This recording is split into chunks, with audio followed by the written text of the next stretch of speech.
ова е доста комплексна тема и е софистицирана, или не е као заво болка, па викаме оди кај стоматолог и ќе ти биде решен проблемот, знаеме како ќе се реши. Меѓутоа може една аналогија да се поврзе. Знаете, ако сакаме своето телесно здравје, тоа би го кажал на пример.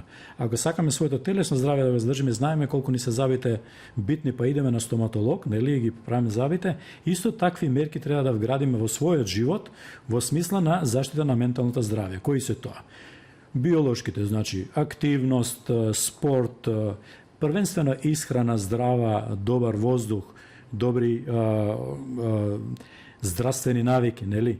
Потоа психолошките, да се ориентираме кон позитивно, да се ориентираме кон една добра комуникација во општеството, нели? Социјално, да се интегрираме, да бидеме интерактивни со луѓе во контакт, да не се изолираме, нели? Тоа е било као сите точки кај би се интервенирало. Меѓутоа, еве да поедноставам на само еден збор, што веројатно би влијаело поприлично да луѓето си го поправат своето ментално здравје во нашата средина, а тоа е да се бориме против стигмата и предрасудата.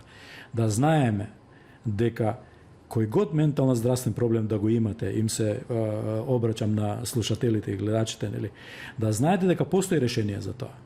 Битната карика е дали вие ќе побарате сервиси, дали вие ќе побарате решение или не.